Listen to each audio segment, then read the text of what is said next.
Good morning. So, welcome to the tutorial session for week 2 of Post-Growth Entrepreneurship. I'll show you the agenda for what we're going to be doing for today. The topic of today's lecture is going to be bootstrapping. So I spoke a bit about bootstrapping on Monday, but you can consider this class today to be a bit more of a deep dive into exactly what is bootstrapping and how do you do it. In other words, assuming that you are an entrepreneur and you are now actually starting a real company, which of course is the point where the rubber meets the road with entrepreneurship, how do you pull it off? How do you get it off the ground? That's what today's class is going to be about. So I'm going to get started now with the lecture material for today.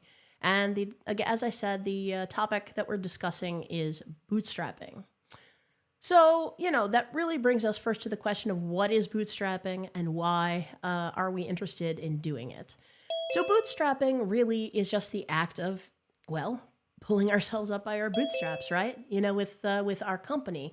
And that being said, we are doing this purely with our own financial means and with the customers that we can find. So we are not relying on some external source of capital to get our company started. So no VC, no angel, not even necessarily subsidies, but just more seeing if we can find this solid value proposition and business model so we can actually get our company launched, right? But as I mentioned during the Monday lectures, it's quite elusive to try and find places where you can actually learn bootstrapping. Which is ironic because, of course, certain books like Lean Startup are very much promoting bootstrapping and are Lean Startup is like the Bible of bootstrapping. But, of course, most of the time it gets into the hands of entrepreneurs after they have already landed some kind of a large funding round. And, of course, most importantly, for social entrepreneurs, if you really want to build an autonomous company that is social, stays social, and doesn't have mission drift, bootstrapping your company is really one of the best ways to ensure that you maintain control over your company and to ensure that you're not pushed in one direction or another by investors. So, really in this course, we are trying to make bootstrapping sexy again, just because VC is typically what's perceived as sexy, but it doesn't have to be that way. So, first of all, we have to remember that capital is a distraction. When you have capital, you're inclined to spend it. You're going to get a hole in your pocket and really get into the habit of spending money. That doesn't build good fiscal discipline for your company, and that doesn't necessarily put you ahead on the market, if you're just haphazardly throwing money around. Whereas when you sort of start lean and mean and smart, it forces you into a habit of spending where you're basically being thrifty, and that gives you a really solid foundation to build the business on. Because, of course, when you don't have anything, it means you need to get creative. Right? With every constraint, also comes an opportunity because constraints breed creativity. Right? And starting without capital forces you instead to find better ways of setting up your company. And mostly that really involves having a laser focus on your value proposition, your business model, and really ensuring that you have product market fit. Another thing that most people tend to underestimate is the amount of work that it is to raise capital. Truthfully, you will be courting investors. You will be sending them all kinds of emails. You might have physical meetings. You'll spend time on your pitch deck. This is all super time consuming. And that's, you'll be doing this for a lot of different VCs. And then assuming you even do land a funding round, then of course, there's relationship management with the VCs. And of course, giving them constant status updates. All of this administration and work is time and energy that you could have put into finding customers. Take your pick. So one is basically just giving you a one-time cash infusion, whereas others are actually really helping you to develop the core of your business to find your value proposition and give you a more sustainable source of revenue. So if you really think about it, it doesn't always make a whole lot of sense to go through that whole fundraising song and dance.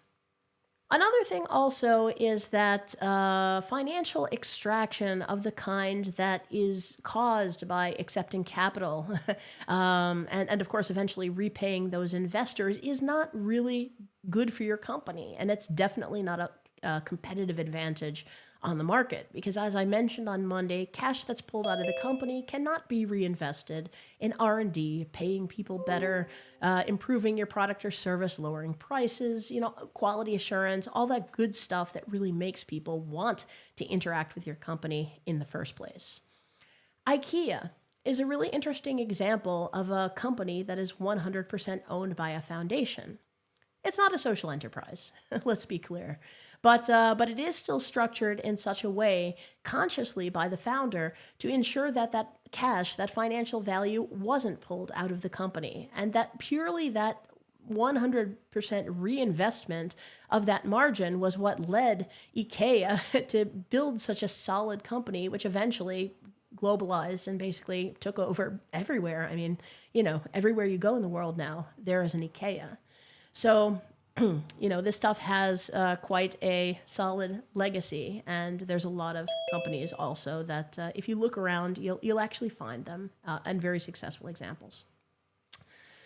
But one excuse that people tend to use about why they shouldn't bootstrap is because, it's too slow. And, the problem here is that we need to get network effects, and we also need to get economies of scale. And we need to do that fast, right? We need to just corner the market. We need to get that market saturation and be able to defeat all our, other competitors, including the market leader, right? And preferably we have to do that before the VC round runs out. This is really hard to do, by the way. The thing is, if you're just trying to make one really big push, towards this kind of market saturation, what it really means is that you're just taking, you have a hypothesis about what you think is going to help you to corner the market, and you're basically making one guess. And that guess may be right or it may be wrong. But the point is that, you're also assuming in this particular case that business is some kind of winners take all proposition. You're also assuming that business is a zero-sum game, which it's not. Because if you consider it, most market segments have plenty of room for different businesses, right? I mean, the market's big enough. So if you're building, for example, like I am, a cybersecurity company, I mean, do you know how many companies and other organizations need security audits? Just because there's other competitors on the market, some of whom might even be much larger than me, doesn't mean that there isn't room for me. So business is not a zero-sum game, and business absolutely is not winners take all. And it's this sort of misconception, this survival of the fittest mindset that we've learned at a certain point, which is misleading, right? Because, I don't know how many of you read Rutger Bregman's book. In Dutch, it's called De meeste mensen deugen. In English, it's called Humankind, A Hopeful History. And one of the stories that he tells in the book is actually the whole conception of Darwinism, and how that evolved into social Darwinism. But truthfully, what happened really with evolution, it wasn't survival of the fittest. The reason why humans wound up in the end doing better and eventually replacing the Neanderthals was because it was survival of the friendliest. It wasn't because humans competed with each other.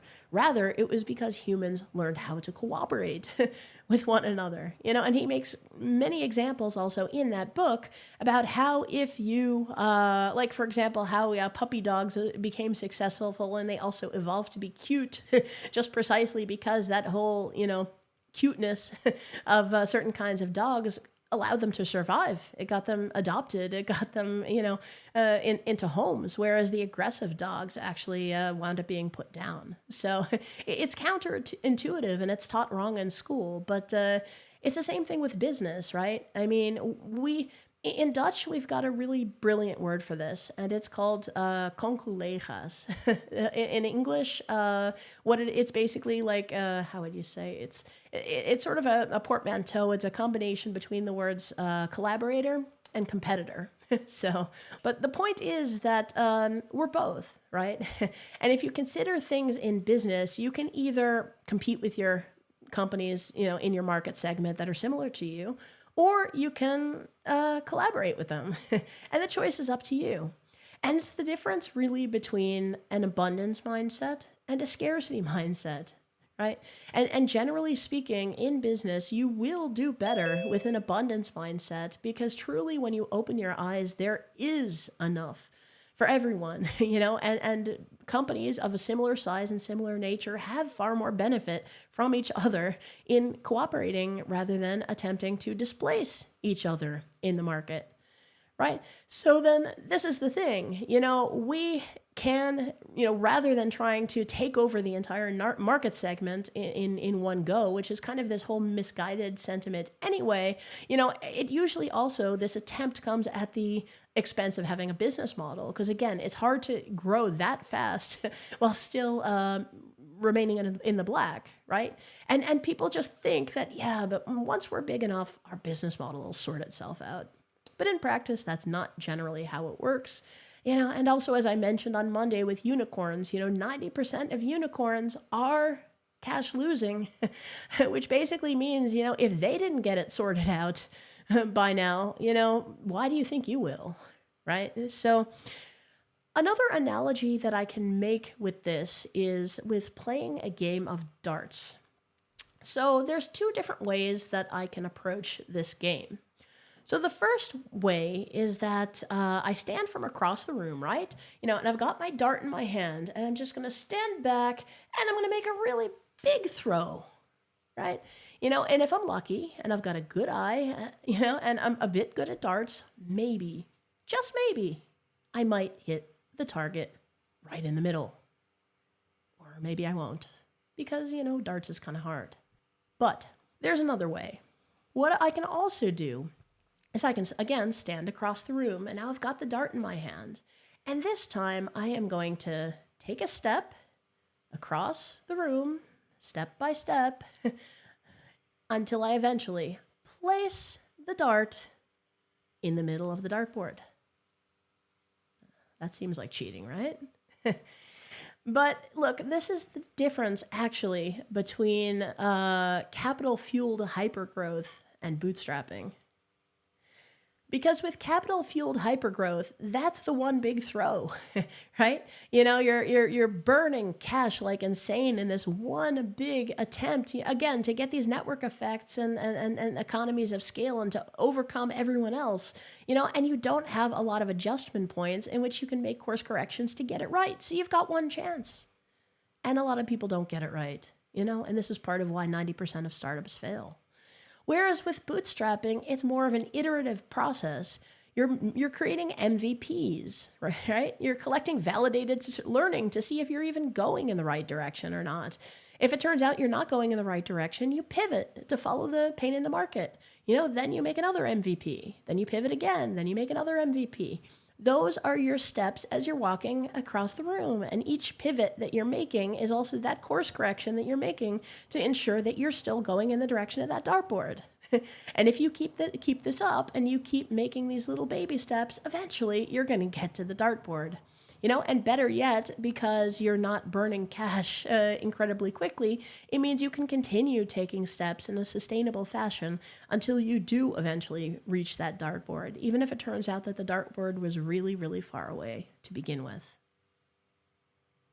So I think I mentioned this briefly on Monday, but I'm still going to go through this quickly.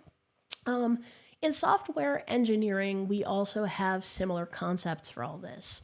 For those who have a software background, like back when I was in school and I studied this, we learned the waterfall model. And I can describe the waterfall model of software engineering as follows. Gather requirements, architect the solution, build the solution, and then pray like heck that you got it right the first time. Now, needless to say, this waterfall model is obsolete. The entire software industry left it behind a really long time ago. We moved on to agile, right? Daily scrums, 2-week sprints, rapid iterations, Kanban, but mostly just iterations is the whole point of agile, right? And eventually we moved on again, to DevOps. And then that's even more rapid iterations. That's 1,000 deploys a day. That's continuous integration, continuous deployment, constant unit testing to ensure that you have a deployable product at every given moment in time, right? So if the software industry has figured out that you can build hugely complex but working pieces of software by tiny steps and rapid iterations and ensuring that things are always functioning, then why, hasn't the business and entrepreneurship field figured this out yet? Well, actually, they sort of have. Because Lean Startup, again, the same book by Ries, this is kind of the agile of entrepreneurship. Because with his MVPs and validated learning and pivoting in iterations, it's essentially the same kind of concept as agile. But how would you take that to the next level, right? How would you translate the concepts of DevOps into entrepreneurship? How would you take concepts like continuous integration or continuous deployment, and apply those to entrepreneurship? What about unit testing? Constantly testing the integrity of that thing that you're building. What does that look like in entrepreneurship? It's really fun to think about. So I'm going to continue now with some of the principles of bootstrapping, and I'm going to start with a story. So there is a parable of the stone soup. I'm not sure if some of you are familiar with this. This is quite a popular, I think, childhood kind of story, and I'm going to tell it to you right now. So there was a poor man, and he was off walking somewhere in a rural area, and he was hungry. He didn't have any food, he didn't have any money, but, he needed to do something to fill his stomach. So he looked at the side of the road and saw a stone, and he picked up the stone, put it in his pocket, and then he saw a farm coming up down the road. So, he got to the driveway, walked into the farm, saw a farmer there tending to his tractor, and then he told the farmer this story. He said, "Well, hello there. I want to tell you about something that I'm planning, and this is the really greatest thing that I think I've come up with. I'm going to make a stone soup, and it's going to be the most delicious soup that you have ever tasted. It's going to have potatoes and carrots and chicken and barley and beans. And the best part is that we're going to make a whole lot of it, and then we're going to get a bunch of people together, and then we're all going to share." So the farmer said, "Well, that sounds really nice. I would like to try your stone soup. I've never had that before. So what is it that you need from me?" And then the poor man said, "Well, the only thing that I would need from you is the potatoes." Farmer said, "No problem. Just let me know where I need to deliver them. You got them." Okay. Then the poor man, he continues down the road, sees a second farm, again, another driveway, goes in, speaks to the farmer, same story. "I'm making this stone soup. It's delicious, and all I need from you is the carrots," right? Farmer's like, "No problem," and of course he has the carrots. Then the poor man goes to the third farm, and same thing. And then he winds up asking for the barley. Then he goes to the fourth farm, same thing. And then he asks for the chickens, etc. All the farmers agree. In the end, the poor man is successful in collecting all of the ingredients that he needs. And then the farmers all drop it off at a certain time, cook it up together, and it is indeed the most delicious soup that all of them have ever had. So this is a happy story. And the thing is, entrepreneurship is a whole lot like this. See, as startup founders, we are that poor man, right? And that poor man, when he first started, he didn't have anything, but what he did have was creativity and a vision. And he also had the ability to convey that vision to other people in such a way that it made them want to get on board with him and to assist him in realizing that vision. Of course, it was also a win-win proposition that he came up with, which was another element to the reason why this whole story worked. So, basically, if you're starting up a startup and you're a founder, your ability to be able to have this vision, convey this vision, and describe it to other people, this is what is going to enable you to get your business off the ground. And this is one of the key elements of bootstrapping a company in the first place.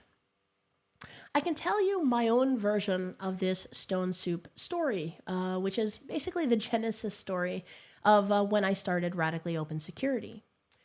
So when I first was thinking about starting a social enterprise in the cybersecurity space, I went to my friend Jan-Mark. I've known him forever. He's a good friend of mine.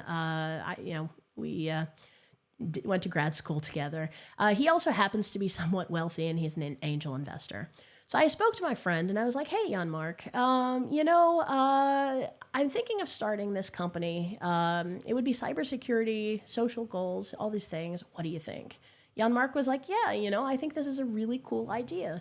And actually, if you're interested, I would be really happy to invest €500,000 in your company. I was like, whoa, I wasn't expecting that, right? And super, super kind gesture from him. And I was like, okay, you know what? Let me think about this. I'll get back to you.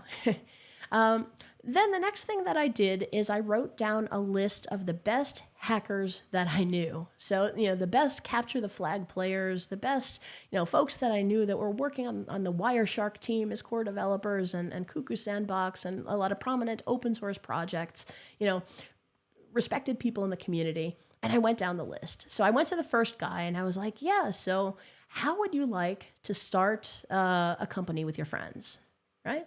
I'm going to be asking a few different people. Here's the folks I'm planning on approaching. But the best part of all of this is I have an offer of €500,000 from an investor. And I think we could pull this off the ground. So the first hacker was like, yeah, cool. I'll think about it. I mean, it sounds like a really interesting idea. Then I went to the second person on the list and I was like, hey, second person on the list, I'm starting this company and I just spoke to this person and, he's thinking about it. And I'm also approaching these other people and I have this investment of $500,000. Same story with this guy. He was like, yeah, wow. And you've already got this other guy thinking about it. Wow, that's really quite interesting. I'll get back to you. So then I went to the third guy and then the fourth and then the fifth and then the sixth, right? Same story with all of them until all six of them had said, great, I'll think about it. The next thing that I did is I went to the first potential customer. And I said, so I'm starting this company with a team of 7 people. And this is a list of the people that, are going to be on the founding team of this company. And we do actually have an offer of investment, also of $500,000 from an investor. But that doesn't matter too much. Really, we just want to be able to sell you a pen test or some other cybersecurity service. What do you think? And of course, the first customer said, well, okay, look, you're a brand new company. You don't have a reputation yet. I don't know you guys, as a company yet, but I know you and I know the other 6 people on this list. And to be quite honest, with people of that kind of reputation, I'm pretty sure whatever's going to come out of this is going to be good. So sign me up. I'd love to buy a service from you, right? So then I went to the second customer and I said exactly the same thing, and they too said, sign me up, and I also told them, of course, that the first customer also had already said yes. Then I went to a third customer. And then again, the third customer said exactly the same thing. Sure, I'm happy to buy something. At this point, I went back to Jan-Mark and I said, Jan-Mark, I love you.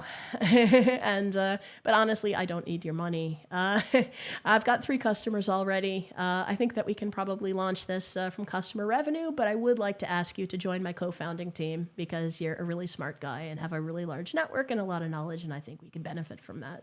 And of course, he said yes. So, and that's how we started. So it was exactly that same kind of stone soup story, And in this particular case, that offer of $500,000 was the stone. He gave me the stone. I leveraged the stone, and in the end, I tossed the stone out after I'd basically assembled the soup from those different pieces. So, this is not some kind of weird black magic. Anyone can do this. It's storytelling, and it's, of course, a skill that can be cultivated. It's a bit easier to do, of course, if you're extrovert. I mean, I'll be fair here, but at the same time, I mean, this is why it's really important to practice telling your story, telling it to different people, and also, again, being open to the different things that the world can provide you, because sometimes starting a business is just as easy as finding the different components that you need and being able to put them all together. So, which brings us then, to the next principle, really, which is just talk to anyone who will listen to you. We were talking last time about synchronicity and, all these coincidences in the universe and how you never really know where your first customer or your next staff member you're going to hire is going to come from. It's going to be in the most random places. So you need to get really practiced getting off the couch, getting out of your house, and actually talking to people and talking again, even if these people are completely irrelevant and you think they have nothing to do whatsoever with your business, you never really can tell where the next good opportunity, advice, or contact is going to come from. Another thing that's kind of more important is the more often you tell your story, the more you get clarity in your head about exactly what you're building, right? It's kind of like how people also tell you to, create your elevator pitch, right? First you need your 10-second pitch, and then your 30-second pitch, and then 2 minutes, 5 minutes, whatever. I mean, if you are practiced enough in telling people your story, you won't have to worry about that. Like, that is your pitch, and you will be able to describe your company, whether you have 10 words or 10 minutes. You're going to be able to do this like off the top of your head because you've been doing this for so long. I mean, also for me, with my own company, I can also do this at a drop of a hat because I've been doing this forever. At a certain point, you can do it in your sleep. It'll almost get boring, and you could wish you would replace yourself with a YouTube video sometimes, but that's how it is. And that's actually how it should be. So, but the other thing also is that listening is of equal importance. So, basically, if you're going to have a lot of really great ideas of your own, but also other people are sometimes going to have even better ideas than you do. and in the process of talking to people, you're going to collect those ideas. These are all the little stones that you can sort of pick up from left and from right. And it's like when I first started Radically Open Security, the whole idea of making it this fiscal fundraising institution, as I described in Monday's lecture, this wasn't my idea. Michiel Leenaars from NLNet had said to me, "Hey, Melanie, there's this really great construction from the Dutch church. I'd like to tell you about it." I mean, it was his idea. I stole it, right? And that's sort of how it is. I mean, what we're doing is we're sometimes just stealing the best parts of everything we can find and everything that we encounter, and then just forming them together into a coherent whole. It's the usual, standing on the shoulders of giants, but I mean, that really is what it is. We're crowdsourcing all these ideas from different places. And if you don't talk to people, then you're not going to get that input that you need to further develop your idea.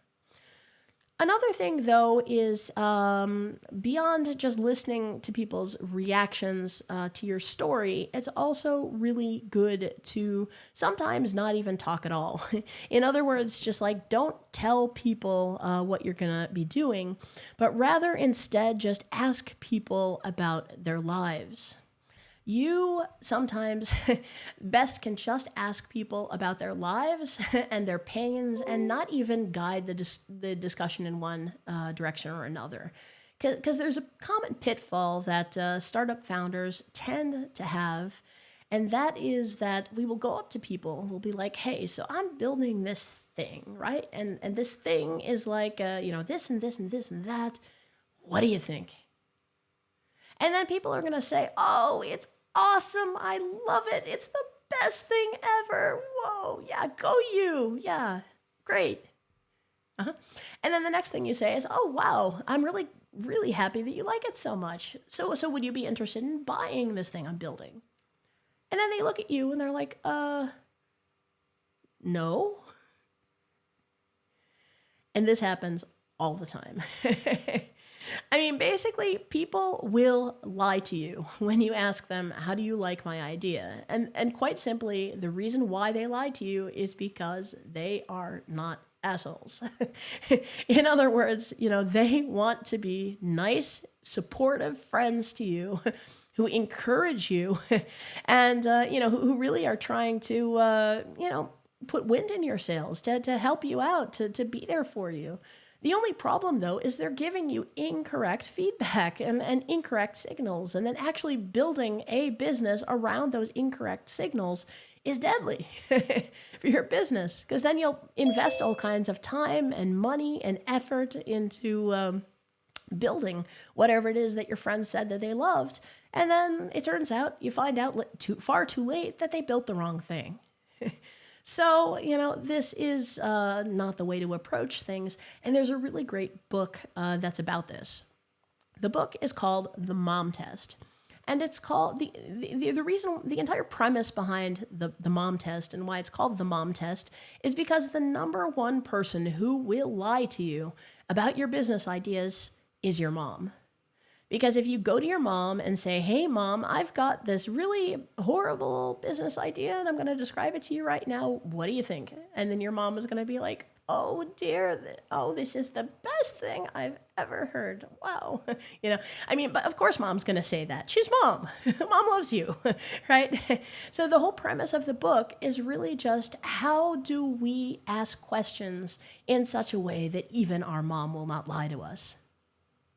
So it's a really great book, and I would highly recommend it to anyone who really is trying to find their market segment and trying to find their business idea, but they really just don't know where to start.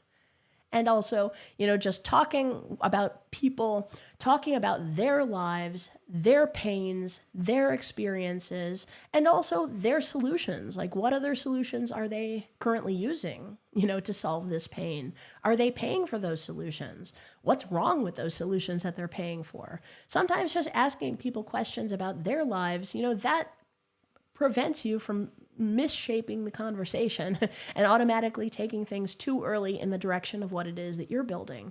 And sometimes you can actually learn more from having customer interviews in that kind of a style where you're actually talking less, but just taking a whole lot of notes. Anyhow, it's a good book.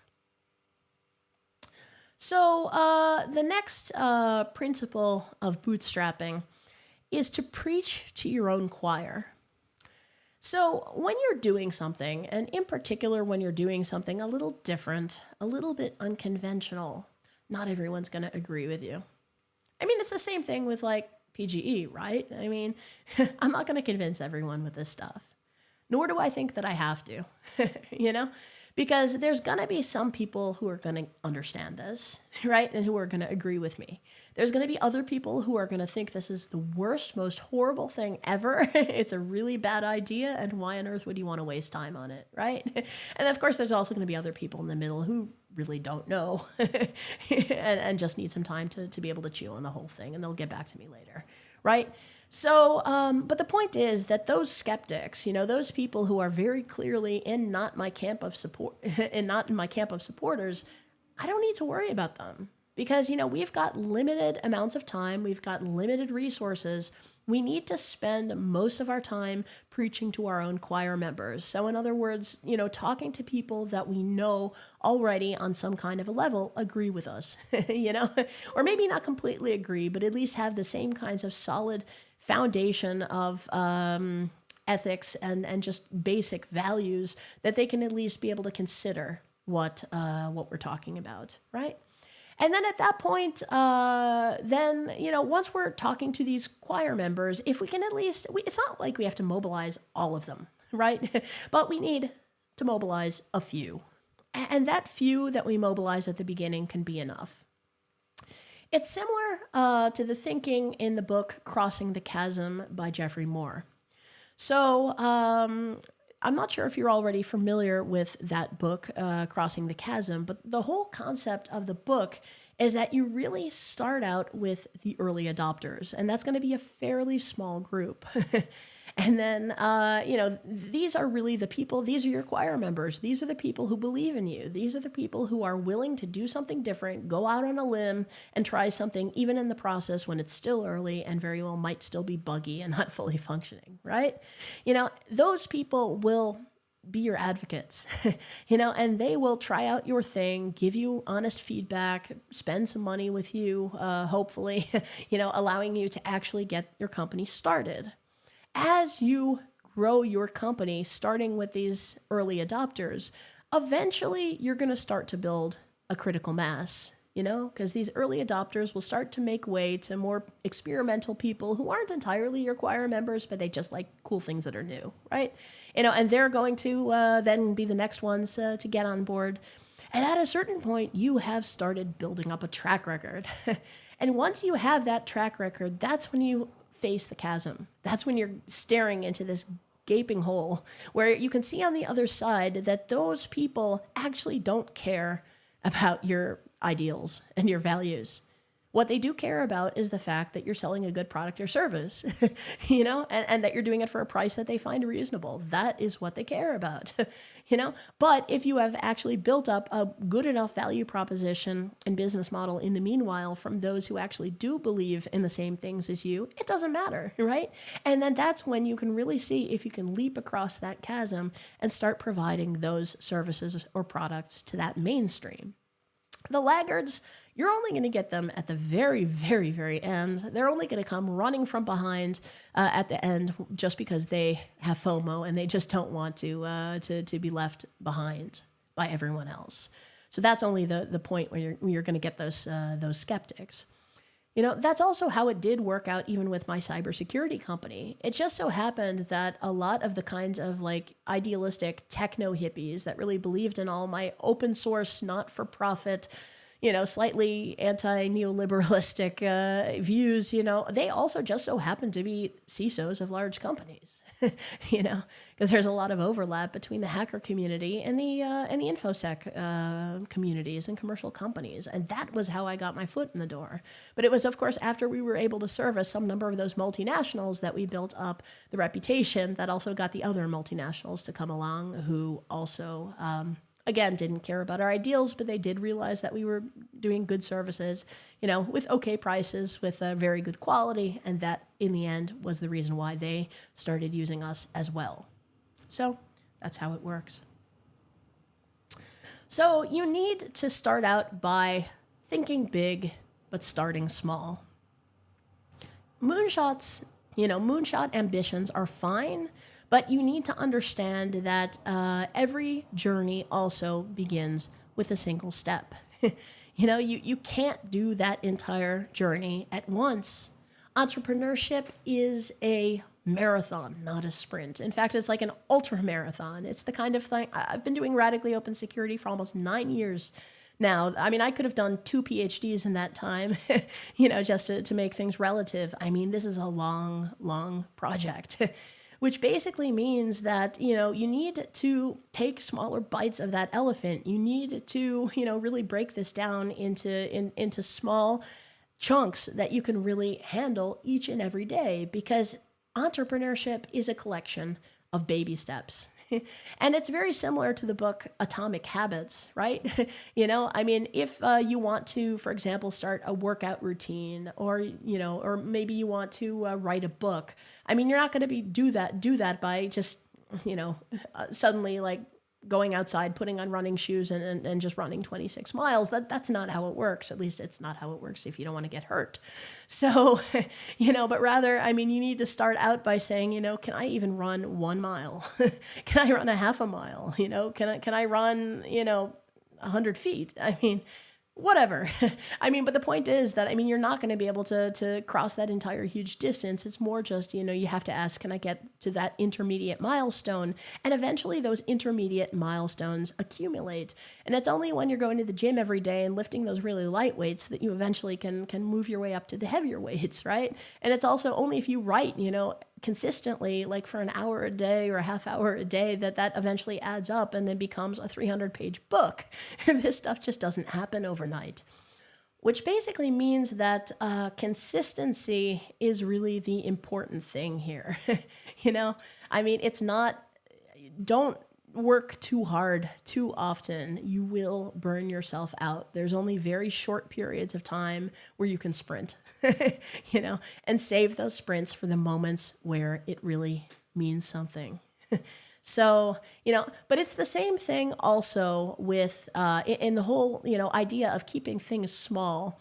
You know, make sure that you start small. It's also similar to things like, you know, the cathedral and the bazaar, which is another really great open source classic by Eric Raymond. You know, don't try and build cathedrals. Because cathedrals are that one big push that you're going to have a really hard time getting right, you know? And an analog to that is try to not build technology too soon. Because with most people, when they think about creating a startup, the first thing they're going to think about is, I need to make an app. Or I need to make a website, right? You know, I need to create some kind of technology that can be the platform for whatever business that I'm trying to create. But the problem, though, with this is, first of all, R&D is expensive, and you have to pay somebody straight off to be able to create that technology for you. And the second thing is, if you're just building that technology as you see it in your head without actually validating first that it works for the market, then you're probably going to build the wrong thing. And then you're going to, again, have sunk cost fallacy, and then maybe have to discard it later to be able to pivot in the direction you need to. And of course, discarding that technology at that point is super painful, you know, and a lot of people would even sometimes rather fold their companies than get rid of this thing that they invested so much time, money, and effort into building in the first place. So there's a really great story from the Lean Startup describing the progress of a startup called Food on the Table. And the way that this worked, so there was a founder, and he wanted to create a company that basically could look for ingredients that were on sale at local supermarkets, and then be able to pay chefs basically to put together these meal plans that happened to use these ingredients that were on sale, and then it would get delivered to somebody's house. You know, sounds like a fairly complex project, right? You know, and most people, if they wanted to start such a company, then they would think, oh my God, so first I have to create a huge database of like all the supermarkets and everything they have on sale. And I need to get a whole army of chefs to make all the recipes for me. And then I need to create the website. And oh man, this is going to be huge. But actually, the founder of this company approached things differently. What he did is he basically just published a really simple, basic web page with a phone number on it. And he said, would you like meals, you know, from discounted items at supermarkets that are customized to your tastes? Call this phone number. And so one of the potential customers called him. And, you know, and the CEO himself picked up the phone, answered it, you know, and then he had a conversation, just a human conversation with the person. And he asked the person, so, you know, what are you in the mood for? What do you like eating? You know, do you have any food restrictions? You know, things that you can't eat? Do you have any preferences? You know, and then after having this conversation, then basically he had one friend who happened to be a chef, and then he, you know, said to the friend who was the chef, okay, you know, so what do you think you can do here with this? He basically got a recipe from the chef friend, and then he got it, and then the CEO got in his car, drove to the supermarket, and then basically bought, you know, items that were on sale, you know, and basically got things, was able to actually cook the recipe. Well, his chef friend cooked the recipe, and then the CEO hand delivered that meal to the person's house, you know, with a smile.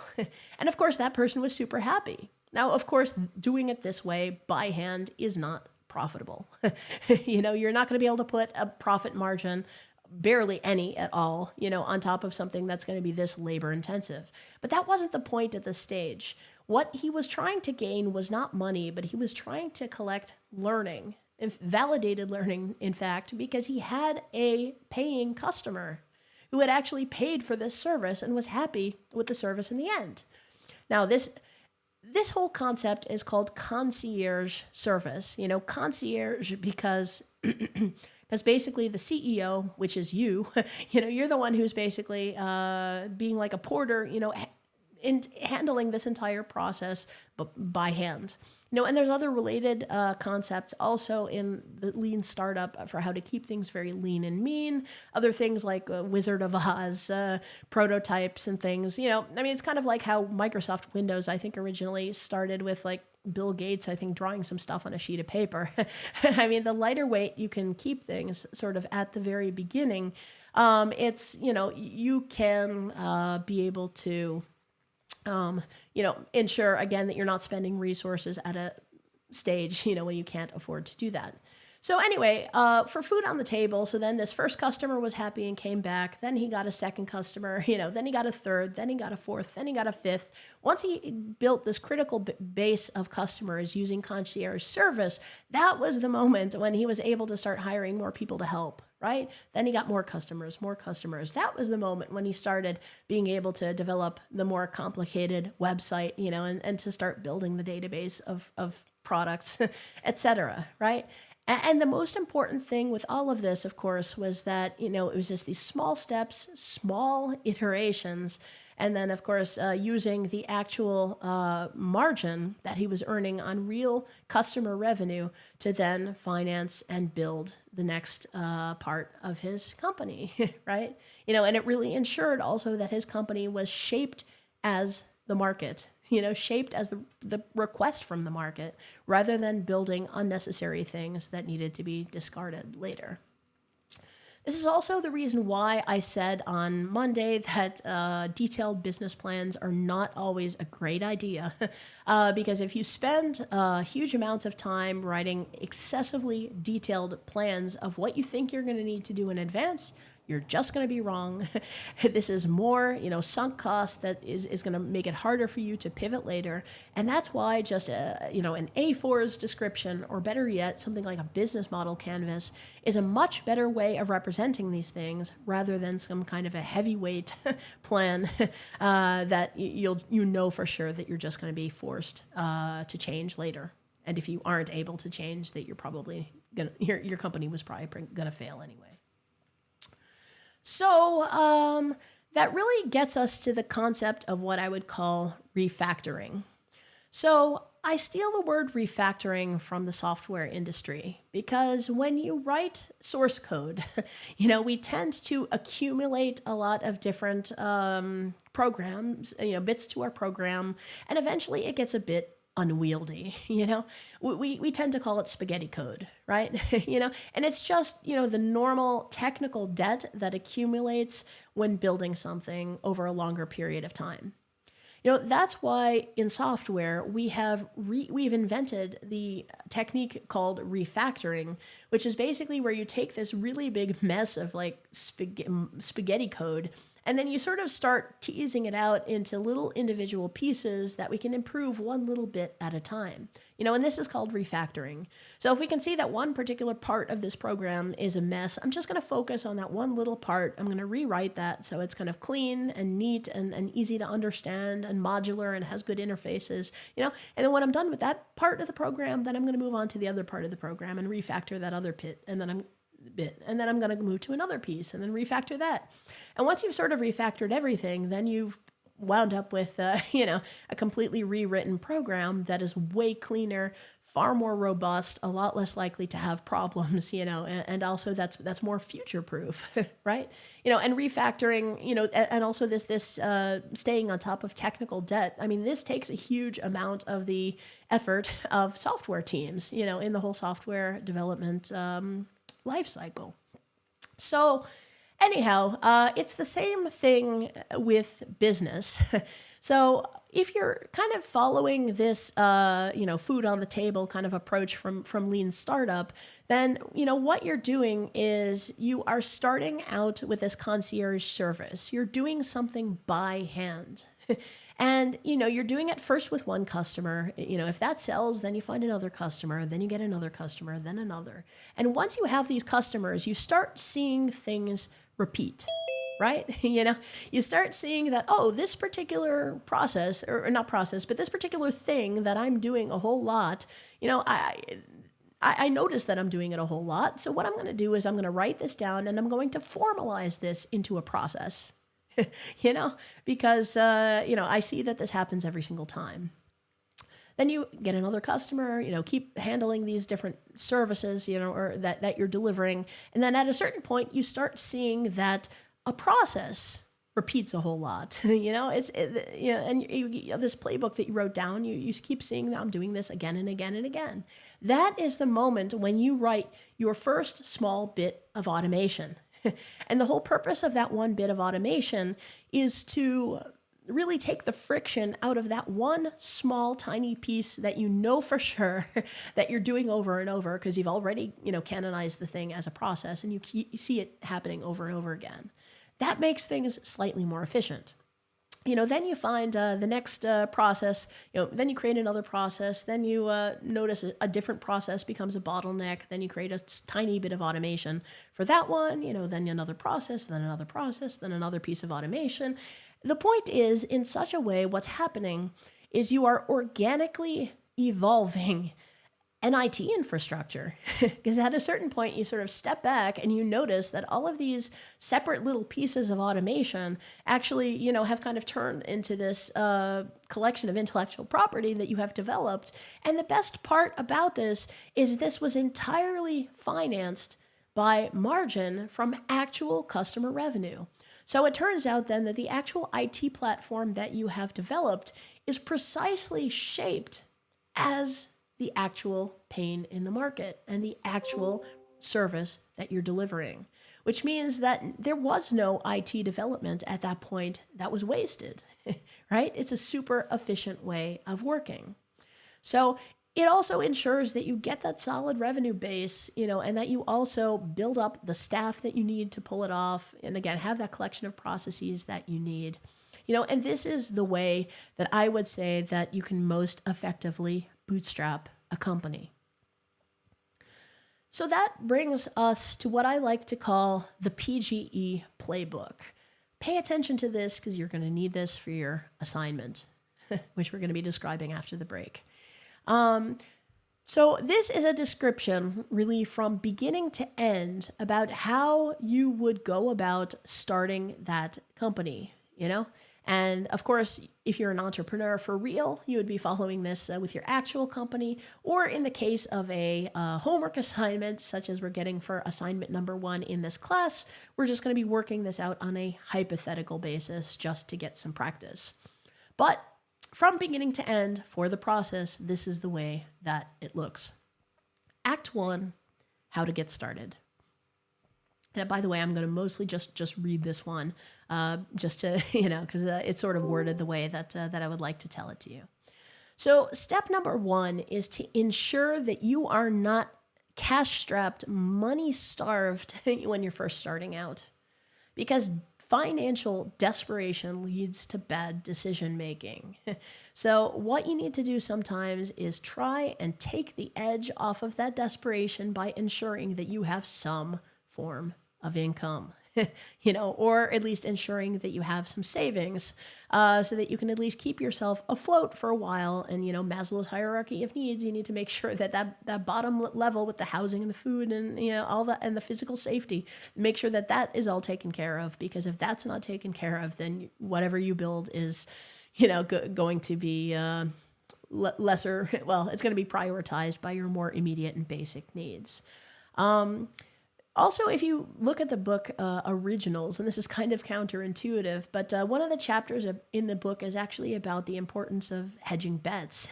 And they talk about some case studies like Warby Parker, for example, where rather than just going all in at the beginning, they instead, I think one of them was finished his studies first, and then the second one, I think, had kept his part-time job, while they were starting the company. And they basically made sure that they kept doing that something else until the company was large enough and had enough revenue that it was basically able to support their costs.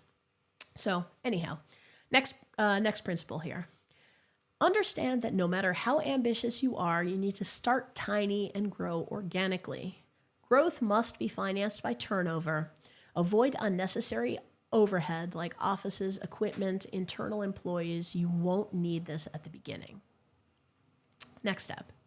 Set up your legal entities and statutes to be as non-extractive as possible. Consult a PGE knowledgeable lawyer to do this correctly. And this is essential to avoid mission drift later.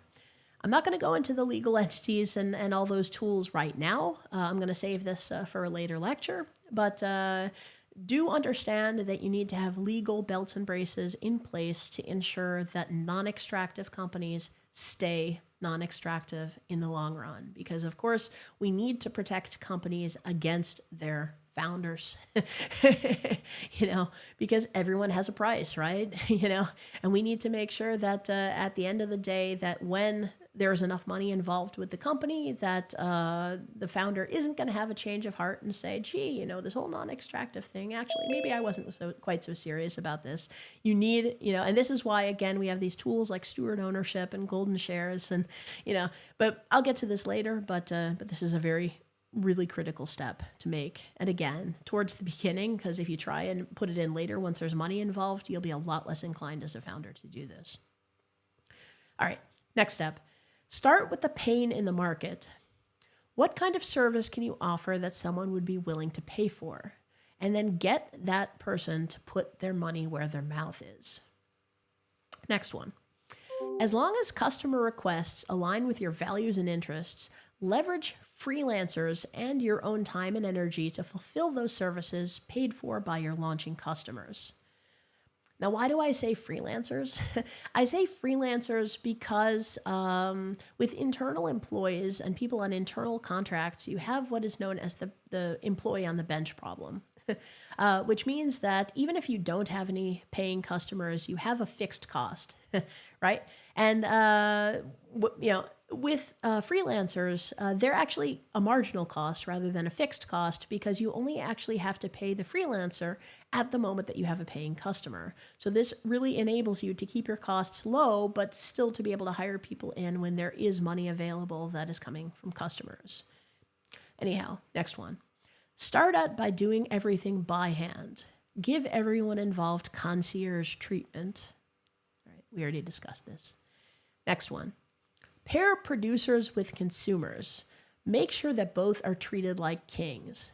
The key to success is finding arrangements that are win, win, win. So win for the producer, win for the consumer, and also win for the platform. And the platform in the middle is you, of course. Business is the fine art of getting interests aligned, and business is not a zero-sum game where someone wins and someone loses. And if you think that it is, you're probably doing things wrong. Next one.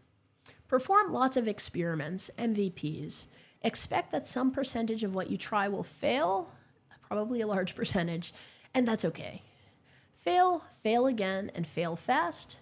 Collect validated learning, pivot to follow the pain in the market, repeat, and remain flexible. Next.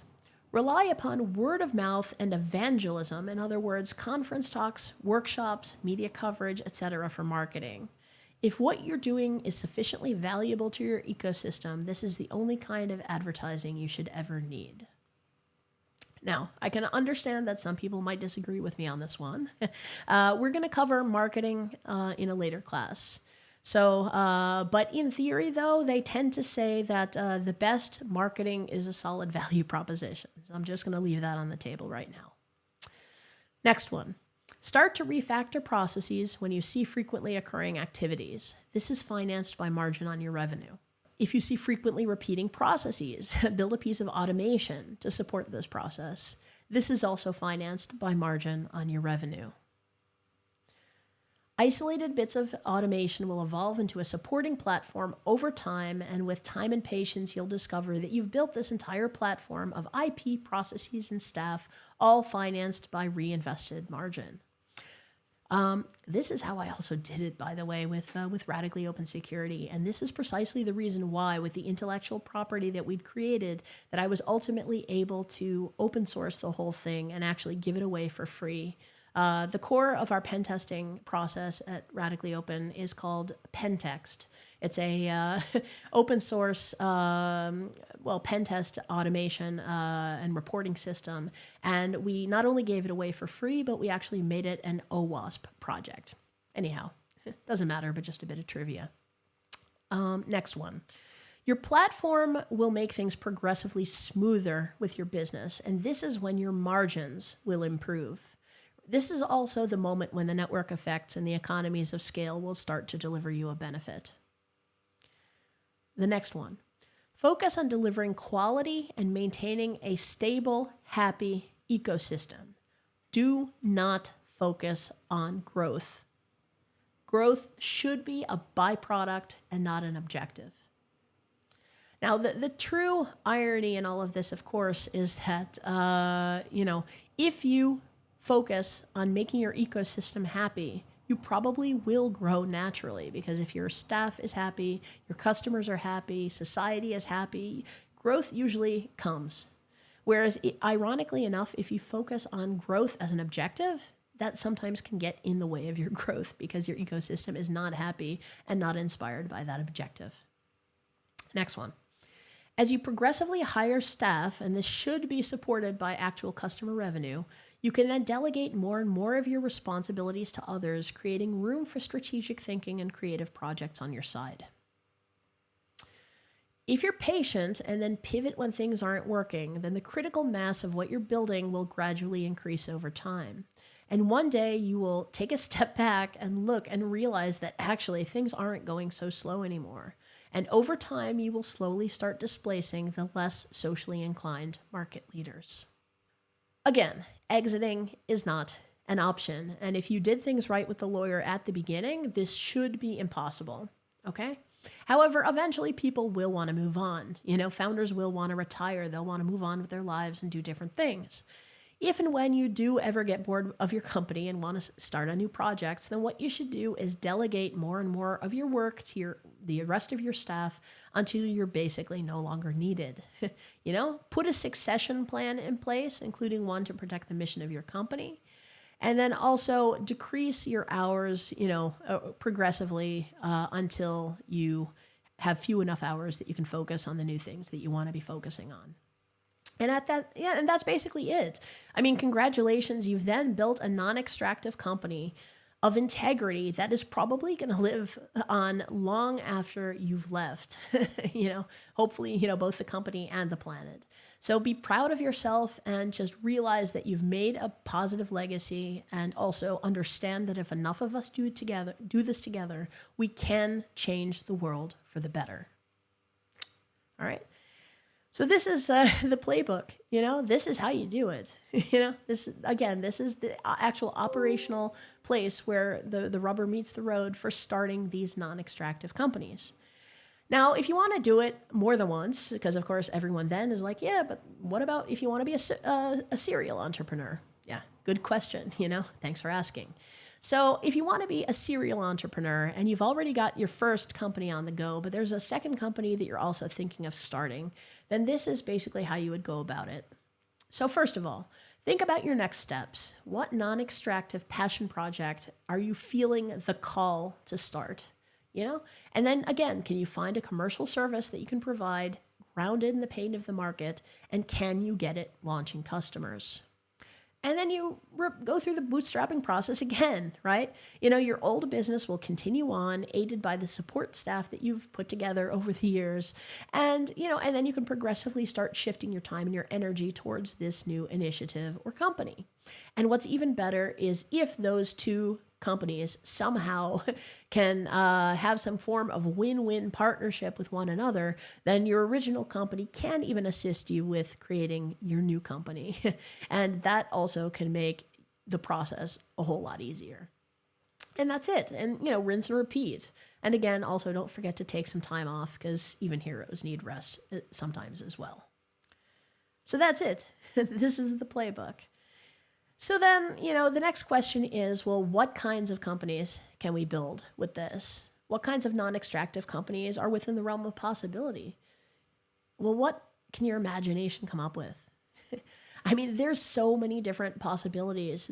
I mean, just take any kind of normal standard company, boring but necessary company, whether it has anything to do with the SDGs or not, and just ask yourself the question, can I build a social and non-extractive version of this company? So what about, software development, right? Non-extractive software development. What about non-extractive music streaming?